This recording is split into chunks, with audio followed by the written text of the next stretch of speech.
Aujourd'hui on va parler de la dopamine, mais j'en ai marre de voir que des vidéos qui parlent de dopamine partout, partout, partout. C'est bien, en vrai j'en ai pas marre, c'est cool, ça crée beaucoup de prévention, etc. Mais moi je vais vous parler de ma propre expérience et à quel point en fait, de mon côté, le fait d'arrêter plein de choses dans ma vie, ça m'a énormément aidé. Donc faut savoir, pour la petite histoire, pour aller vraiment au plus simple et être très très concis pour que vous compreniez tout et vous ayez un maximum de valeur, ça c'est le mois d'avant. Ça, c'est le Nathan d'avant. Donc, le Nathan d'avant, je vais mettre quoi? Je vais mettre Nathan V1, pour que vous compreniez. Hop, boum, Nathan V1. Qu'est-ce que c'est? Eh ben, c'est un jeune qui joue aux jeux vidéo. Donc, jeux vidéo à fond. Moi, je me la tuais. Donc, que ce soit Play, téléphone à fond. Donc, déjà, full jeux vidéo. Réseau aussi, même si j'étais pas fan de ça. Et ben en fait, je noyais ma peine dans le scrolling, etc. Et ça, je vais en parler aussi. Donc j'avais jeux vidéo, réseaux sociaux, donc je vais mettre, ouais, voilà, tel, PS4, j'avais tout ça. Il y avait aussi, du coup, le porno à ce moment-là. Boum, porno. Donc là, c'est déjà full dopamine artificielle. Il n'y a rien de bon. Vraiment rien de bon. Par contre, j'avais quand même quelques petits trucs bons. Hein, je faisais du sport, on est d'accord, je faisais du basket à fond. Donc j'avais mon sport. Et en vrai, après, franchement, c'était le seul truc que vraiment je faisais et qui a toujours drivé ma vie, c'est ça. Et c'est ça qui m'a jamais fait, du coup, fumer ou boire de ma vie ou quoi que ce soit. Parce que j'ai toujours eu cette éthique, par contre, par rapport à mon sport, où vu que je sais que je voulais réussir, et j'ai jamais touché à tout ça. Ça, c'était, du coup, en rapport avec mes principes. Donc, vis-à-vis de moi, je pense que j'ai un peu tout dit. C'était, voilà, full chose qui était pas bonne. Maintenant, je vais même prendre une autre couleur. Il y a le Nathan de maintenant. Et je peux vous assurer que les bonhommes sont peut-être identiques, mais c'est pas du tout la même chose. Parce que du coup, le Nathan de maintenant, il n'y a plus de jeux vidéo sur mon tel. Donc il n'y a plus de jeux vidéo sur mon tel. Il n'y a plus de PS4 non plus. Hop, PS4. Il n'y a plus déjà tout ça. Plus, il n'y a plus de porno. Même si des fois ça m'arrivait de retomber, c'est quelque chose où il faut toujours en fait s'efforcer d'avoir sa vision de soi, de savoir que en fait ça t'impacte que négativement le porno ou même tout ça, et donc prendre du recul. Maintenant, à quel point ça m'a changé la vie d'arrêter tout ça? Faut savoir que moi j'ai toujours été un gros addict des jeux vidéo, j'ai toujours kiffé jouer à ça et tout, et j'ai remarqué en fait que le fait d'être constamment stimulé avec mon tel en train de jouer à des jeux, etc., comment dire, d'activer H24 mon circuit de la récompense, et ça faisait qu'en fait, à ce moment-là de ma vie, là, Nathan V1, j'avais une baisse de motivation de fou. Mais genre, de fou. C'est-à-dire que être discipliné, mais c'était une mission. C'était une mission.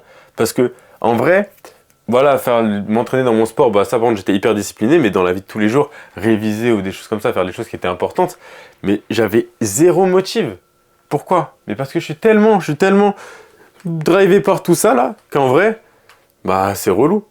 Alors que maintenant, avec ça, au contraire, ma motivation, ma discipline, tout, en fait, va beaucoup mieux et tout augmente. Même mon évolution en tant que personne, ça augmente. Pourquoi, à votre avis?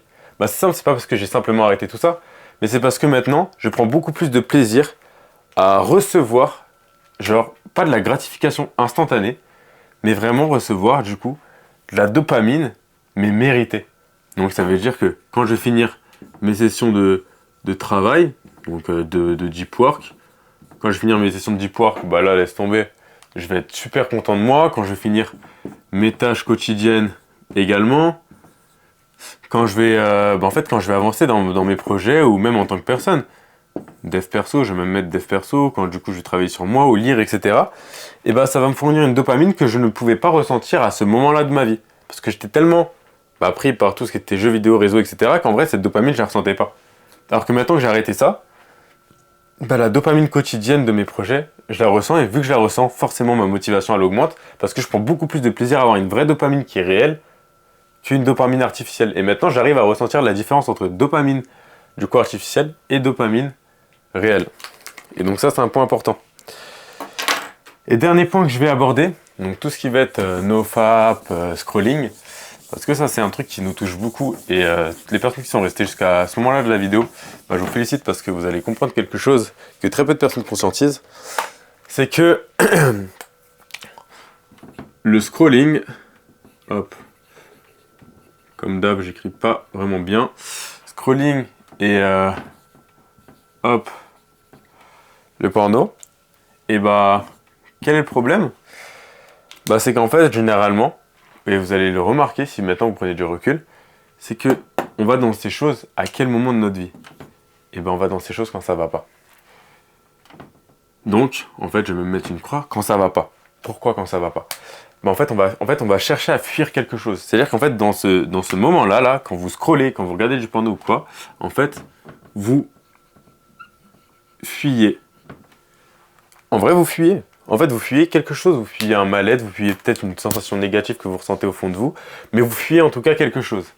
Et le fait de fuir quelque chose, bah forcément, en fait, bah oui, ok, si vous fuir quelque chose, c'est ça, bah ouais, c'est pas ouf.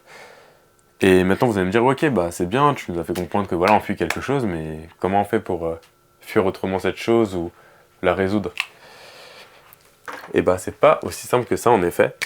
Mais ce qui est intéressant, c'est donc d'intégrer tout ce qui va être méditation pour bah, du coup ressentir à fond, ou même prière, etc. Pour ressentir à fond ce que vous pouvez ressentir au fond de vous. Donc je vous invite vraiment à quand vous avez une émotion négative au fond de vous, au lieu de vous réfugier dans le scrolling ou le porno ou autre, essayez vraiment juste de vous poser, même si ça va être très dur au départ, et c'est normal, parce que vous êtes constamment partout, hyper agité, donc là, se poser, c'est très dur, même 5 minutes, on a l'impression qu'on perd du temps, alors qu'en vrai, au contraire, vous en gagnez. Mais posez-vous, méditez, essayez de ressentir où vous ressentez ce mal-être. Donc moi, je sais que c'est beaucoup au niveau du sternum ici. À vous de voir maintenant si c'est au niveau de votre gorge, votre ventre, peu importe. Mettez votre main dessus et juste prenez des grandes inspirations et expirations et ressentez à fond l'émotion.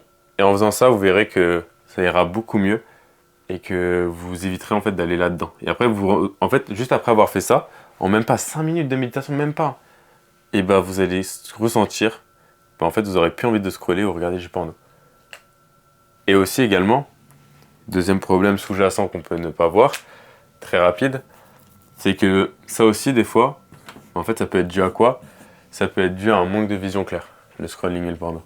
Vu que vous savez pas où vous allez, et bah forcément en fait, hein, vous êtes amené à scroller, procrastiner, regarder du porno, regarder des trucs qui servent à rien. Pourquoi? Bah parce que vous n'avez pas de vision d'où vous voulez aller, pardon. Donc forcément, si vous n'avez pas de vision, hop, cet gars-là, et bah pas de motivation. Vous n'aurez pas de motivation non plus. Donc, ayez une vision claire, faites-vous un plan d'action court terme sur l'instant présent, genre sur le mois, admettons, vous fixez des objectifs de mois, de semaines, de jours, peu importe. Et je vais faire une vidéo dessus de toute façon, donc je vous invite à vous abonner pour pouvoir la voir, parce qu'elle va sortir après celle-ci. Et puis voilà, vraiment, faites ça, c'est super important. Donc voilà, j'espère que cette vidéo vous aura plu. Hop, j'efface tout. Et bah, je vous souhaite bon courage à tous pour la suite. Salut!